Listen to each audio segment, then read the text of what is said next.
पंचायत का कानून सिर्फ और सिर्फ राज्य सरकार को बनाने का अधिकार है, ये लोग बोलता है। जब राज्य सरकार को पंचायत कानून बनाने का अधिकार था तो पैसा कानून केंद्र सरकार ने क्यों बनाया? झारखंड पंचायत राज अधिनियम 2001 असंवैधानिक है, असंवैधानिक तरीके से यहाँ पर लागू किया गया है। जब जो अयोध्या मुसलमानों का था, कागज उनके पास था, आपने वहां कहा ये हमारा पूर्वजों का है, आपने ले लिया। क्या आपने सामाजिक द्वेष पैदा नहीं किया? अबुआ दिसुम अबुआ राइज का कल्पना किया था मरंगों के जयपाल सिंह मुंडा। आदिवासी इलाके में एमपी आदिवासी होगा, सांसद आदिवासी होगा, विधायक आदिवासी होगा, यहाँ का कलेक्टर आदिवासी होगा, मंत्री आदिवासी होगा, एसपी आदिवासी होगा, बीडीओ सीओ दरोगा सब कोई आदिवासी होगा। जब तक आदिवासी नहीं होगा दिक्कू लोग हमारा शोषण करेगा और यही होगा। अबुआ दिसुम दिकुआ राज यही है ना आज के समय में, इसी को ठीक करना पड़ेगा। और ये जो पंचायत राज विभाग अभी जो प्रोजेक्ट बना दिया, आदिवासी ग्राम सभा, पारंपरिक ग्राम सभा, उनके लिए प्रोजेक्ट है, पैसा है, इसको याद करिए। इसीलिए हमें ये लड़ाई स्वायत्ता की लड़ाई है। आपको मैं बताना चाहता हूं, ये लोग बोलते हैं पंचायत का कानून सिर्फ और सिर्फ राज्य सरकार को बनाने का अधिकार है, ये लोग बोलता है कि संविधान की 7वीं अनुसूची में पंचायत है, इसलिए सिर्फ राज्य सरकार ही बना सकती है कानून। मैं आपको बताना चाहता हूं, इन लोगों का आर्गुमेंट, इनका जो बात है धराशायी हो जाता है। यदि 7वीं अनुसूची ही सही होता तो 1992 में जब 9वें अध्याय आया संविधान में संशोधन करके, उस समय में संविधान का अनुच्छेद 243 उसकी व्यवस्था नहीं की जाती। क्यों उसको डाला गया और उसमें रोका गया? कहा गया कि सामान्य पंचायत जो है कि आदिवासी क्षेत्र में लागू नहीं हो सकता है, उसके लिए केंद्र सरकार कानून बनाएगा। जब राज्य सरकार को पंचायत कानून बनाने का अधिकार था तो पैसा कानून केंद्र सरकार ने क्यों बनाया? जब राज्य सरकार ने, जब झारखंड नहीं बना था, उस समय में 7वीं अनुसूची का उपयोग करते हुए बिहार पंचायत अधिनियम 1993 बनाया, वहां पे चुनाव के लिए शुरू किया। तब डॉक्टर वसुदेव बेसरा, एनएस मुर्मू, दो महान व्यक्ति हुआ करते थे संताल समुदाय से, इन लोगों ने पटना हाईकोर्ट में चुनौती दिया। उन्होंने कहा संविधान का अनुच्छेद 243 के तहत पंचायत चुनाव आदिवासी क्षेत्र में नहीं हो सकता है। पटना हाईकोर्ट को रोक लगाना पड़ा, इसीलिए पैसा कानून हमारे लिए बना। दिक्कुओं का पंचायत व्यवस्था हमारे यहाँ नहीं चल सकता है। हमारा अपना व्यवस्था है, पढ़ा व्यवस्था, हमारा अपना मुंडा व्यवस्था है, वही चलेगा। इसीलिए पैसा कानून बनाया गया। साथियों, अब मूल बात यहां समझना यह है, हम लोग निरंतर कह रहे हैं झारखंड पंचायत राज अधिनियम 2001 असंवैधानिक है, असंवैधानिक तरीके से यहां पर लागू किया गया है। इसके 3 कारण हैं। असंवैधानिक किसको बोलते हैं? असंवैधानिक हम लोग उसी को बोलते हैं जब संविधान की मूल भावना के साथ छेड़छाड़ की जाती है, संविधान के उसूलों के खिलाफ काम किया जाता है और संविधान में प्रावधान जो है उसके खिलाफ किया जाता है।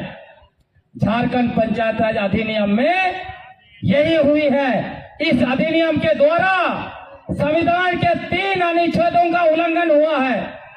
पहला कौन सा? पहला अनुच्छेद है 243 क्योंकि उसमें स्पष्ट है कि आदिवासी क्षेत्र में, अनुसूचित क्षेत्र में पंचायत के उपबंधों का विस्तार करने का अधिकार सिर्फ और सिर्फ संसद को है, विधानसभा को नहीं है, विधानमंडल को नहीं है।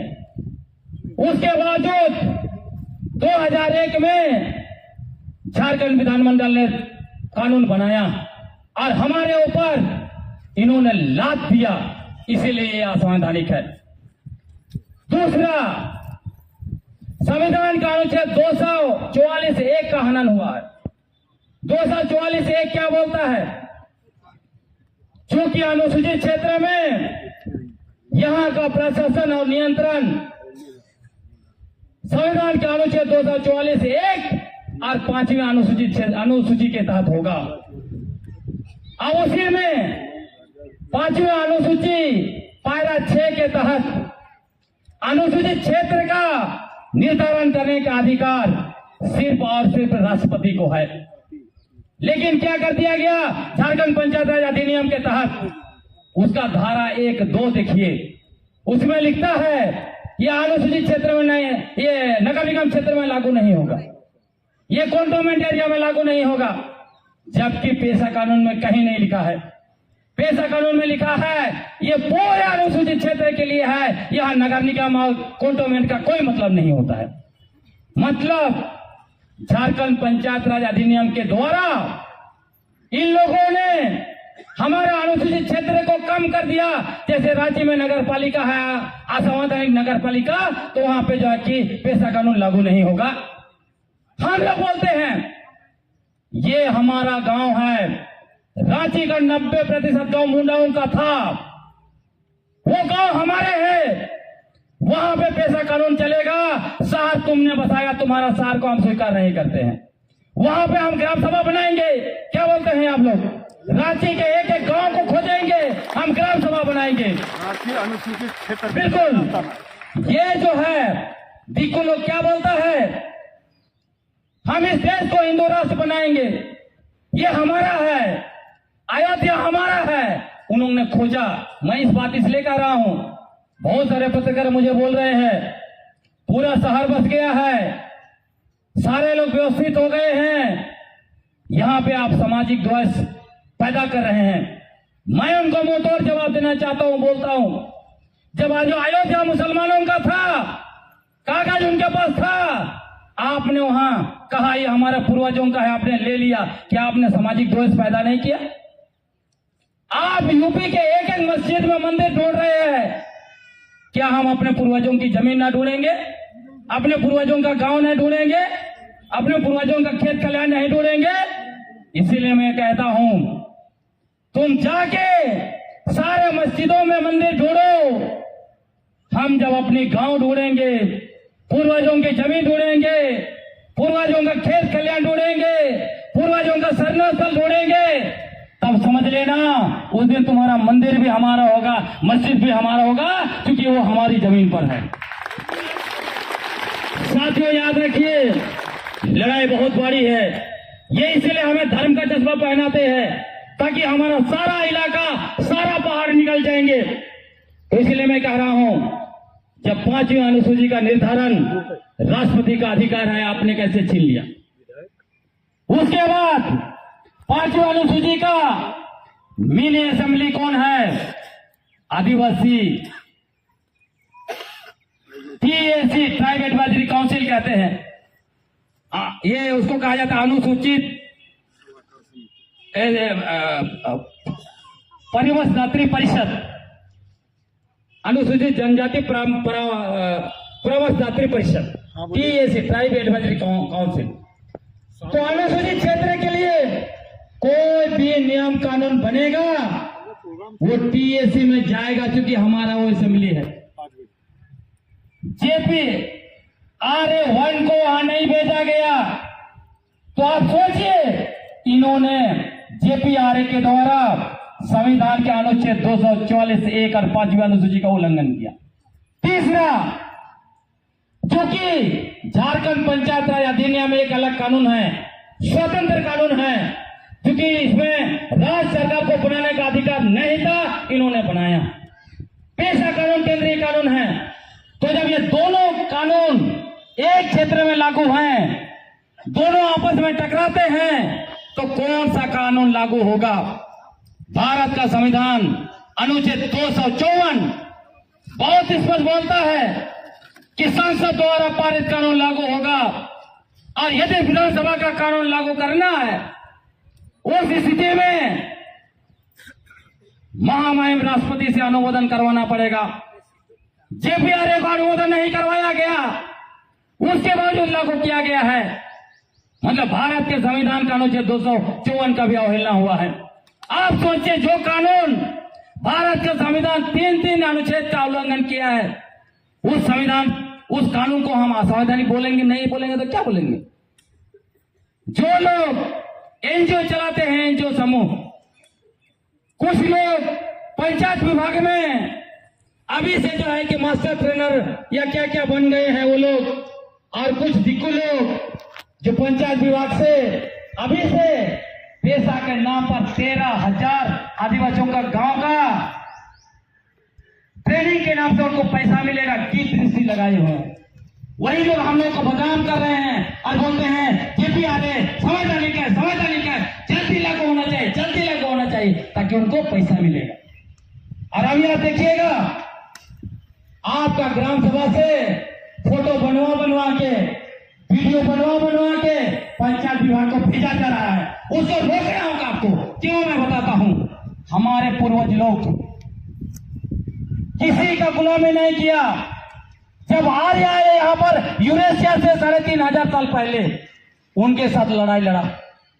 जब मुगल आए, उनको भी हमारे इलाके में घुस नहीं पाए, उनका ताकत नहीं था, वो डर गए। लड़ाई भी हुआ, यहां इसके बारे में चर्चा हुआ कि महिला लोग कैसे पुरुष का ड्रेस पहन के लड़े थे। जब अंग्रेज आए तो हमारे पूर्वज हैं जिन्होंने अंग्रेजों का रास्ता रोका और कहा ये इलाके हमारे हैं, यहां तुम्हारा शासन नहीं चलेगा। वो दिक्कू लोगों ने नहीं कहा जो कहते हैं आज हम सबसे बड़े राष्ट्रभक्त हैं। उन लोगों ने मुगलों की गुलामी की, उन लोगों ने अंग्रेजों की गुलामी की, लेकिन हमारे पूर्वजों ने अपना खून देना, अपना जान देना स्वीकार किया, लेकिन अंग्रेजों की गुलामी नहीं की। लेकिन आज हमारे समाज के कुछ दलाल लोग अपने राजनीतिक और आर्थिक हित साधने के लिए हम लोग का ग्राम सभा को, पारंपरिक ग्राम सभा का वीडियो बना के ग्राम सभा को, पंचायत विभाग को भेज रहे सरकार को। क्या सरकार का हम गुलाम है?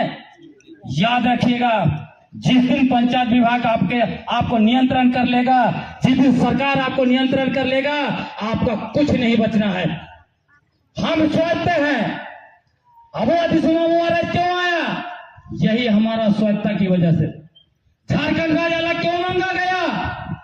आपको याद करना चाहिए, मरांगों के जयपाल सिंह मुंडा इंग्लैंड में पढ़ते थे, सबसे बड़ा ऑफिसर का उन्होंने डिग्री ले लिया, परीक्षा पास कर लिया, इंडियन टीम के हॉकी के कैप्टन थे। हर चीज को छोड़ के आदिवासी समाज के लिए आए। उन्होंने कहा अबुआ दिसुम अबुआ राइट। जब दूसरे लोग कह रहे थे कि हमको पाकिस्तान दे दो, कोई बोल रहा था हमको दलिस्तान दे दो, मरांगों के जयपाल सिंह मुंडा ने कहा हम अलग देश नहीं मांगते हैं, हम आरक्षण नहीं मांगते हैं, हमको अपने इलाके में अधिकार दे दो, स्वायत्ता दे दो। जिस तरह से 60,000 संतालों ने घोषणा किया ये इलाका हमारा है, यहां पर अंग्रेजों का शासन नहीं चलेगा। जिस तरह से धरती आबम बिरसा मुंडा ने घोषणा किया ये मुंडा दिसुमा यहां दिकुओं का शासन नहीं चलेगा, उसी तरह हमारा इलाका का दे दो, तुम्हारा आरक्षण नहीं चाहिए, तुम्हारा कुछ नहीं चाहिए। मतलब इसका मतलब क्या कहा था उन्होंने? इसका मतलब उन्होंने ये कहा अबुआ दिसुम अबुआ राइज का कल्पना किया था मरांगों के जयपाल सिंह मुंडा का। उनका कल्पना यह था अबुआ दिसुम अबुआ राइज का मतलब आदिवासी इलाके में एमपी आदिवासी होगा, सांसद आदिवासी होगा, विधायक आदिवासी होगा, यहाँ का कलेक्टर आदिवासी होगा, मंत्री आदिवासी होगा, एसपी आदिवासी होगा, बीडीओ सीओ दरोगा सब कोई आदिवासी होगा। जब तक आदिवासी नहीं होगा दिक्कू लोग हमारा शोषण करेगा, और यही हो रहा है। अबुआ दिसुम दिकुआ राज, यही है ना आज के समय में। इसी को ठीक करना पड़ेगा। और ये जो पंचायत राज विभाग अभी जो प्रोजेक्ट बना दिया आदिवासी ग्राम सभा, पारंपरिक ग्राम सभा, उनके लिए प्रोजेक्ट है, पैसा है, इसको याद करिए। इसीलिए हमें ये लड़ाई स्वायत्ता की लड़ाई है, उस दिशा में हम लोग जा रहे हैं।